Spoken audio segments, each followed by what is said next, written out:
Hello people, welcome to Yabby Rabbi here, hard at work as you can see, riding around on my machine. Well, I was talking today with a group of people about circles. You know, we used to have the joke that I used to tell people. I say, you know what the difference between a white person and a native is? And they go like, no, what? And I go like, natives do round dances and the white people they do square dances. Enough said. Ha ha ha. But you know, realistically, I've done some research and every culture has a round dance. Jews have round dances, Russians have round dances, Czechoslovakians have round dances, Celtic people have round dances.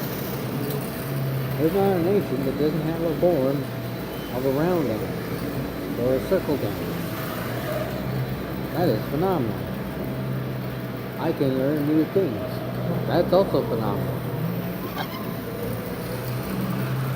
But you know, there are many types of circles. Our whole world revolves around a circle. Our world is a circle.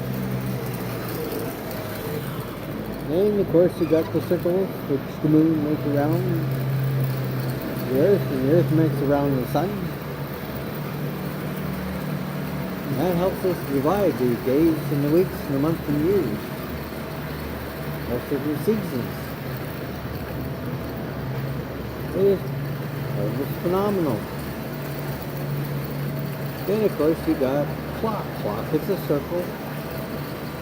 But with that, you have a plus side and a downside. The plus side is that you have a more finite method of calibration of time. Down to the micro-millisecond almost. Of what it's like to keep time. The downside is we no longer rely on the sun and the moon for our accuracy, for our time. Now, there's also a circle of the wheel. Like I said, there are many types of circle dances and many types of cultures. One thing nice about the circle dance in all cultures is that it has no beginning and it has no end. There is no top and there is no bottom. Therefore, anybody in that circle are all equal. Nobody's special, nobody stands out. You take your place in the circle. And you dance in the circle.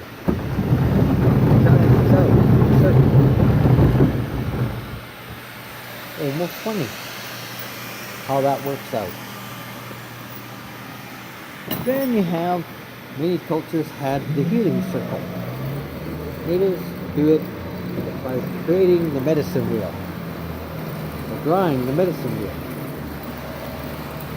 Each honoring the four directions, or the four elements: earth, fire, water. Can't think of what the other one is.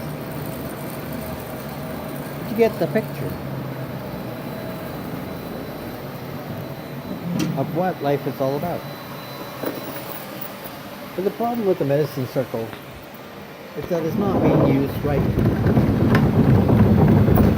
The thing is, there's another circle in our life, often called the merry-go-round, or in modern layman's term, the revolving door thinking. People go down and they go round and round and round and round and nobody really changes. What do we do about that? Well, realistically, until people want to change, you can't really mandate change. Sad, but it's true. You can invent rules to try and control society. But you have a society standard which says if there's a rule, it's made to be broken. People push the boundaries of the rule. People seek the definition of the rule. They try to bend and shape the rule. They alter the rule. Today we don't focus on healing. Today we focus only on the magic of healing. We have these televangelists that go out, or other type of ministers, lay hands to pray on people that are supposed to be healed in the name of Yeshua, or Jesus. Now, I got nothing wrong with prayer, and neither do I discount any type of miracle. I've witnessed some of those miracles. But it's not your evangelist. It's not your minister. It's that special moment of connection between you and your Creator, where He does something special for you. Yeshua did the same thing. They told people, "Shh, don't tell anybody I did it." Yet people in His day and age were amazed. They would see people that they knew couldn't move, walk. People that couldn't dance. People that couldn't talk or see, both speak and see. Who has healed you? The one they call Yeshua, the man from Galilee, the Nazarite, they said. In a circle of healing in all cultures, you start at one point and you go out the other end. There's a beginning and there's an end. The idea is that we don't stay sick. But in today's world, with modern medicine and modern technology, it's almost conducive to our being that we remain sick. After all, how would doctors and pharmacists make the money if everybody became better? We look to the principles, the teachings set out before us. There's a saying in the Talmud of how, at the end of time, Yahweh Himself, our Elohim, our God, will call for a circle dance. And people from everywhere that are in this dance will point and say, there is our God. There is the one that came to save us. There He is amongst His people. And He will dance with us. The natives tell you that if you enter into the circle one end, you leave completely whole at the other end. They leave offerings of sweetgrass, burning of incense. And indeed, even in the Hebrew world, in the Messianic world, we burn incense. We offer up prayers of healing for those which are sick, in our loved ones or in our congregation, for strangers, for friends, wherever we're asked, we offer up our prayers. I told a friend of mine today, you want to be different, show different. One of my favorite quotes.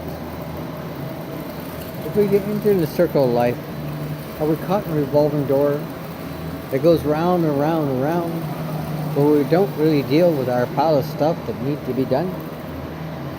He did not come for the healthy, He came for the sick. He did not go for those that you could see, He came for the blind. He did not come for the hearing, for those which are deaf. They that have been ear, let them hear what the Spirit is saying. Having eyes, they see not, neither are they understanding has entered into them. So many scriptures tell us about the wheel of life and what we're going to be doing. What can carry on? What will it be? Are we going to be every which made whole? Will Messiah take us by the hand and dance in the circle of healing? Think about these things. Where's your circle? Are you going to deal with your life and be made every which whole? Or are you going to be found those which are wanting? And you will say the words, depart from me, you workers of iniquity, I don't know you. I told my friend We can only reach the ones that want to reach. We can only change the ones that want change. Many of the people, even in the Messiah's time, didn't want to change.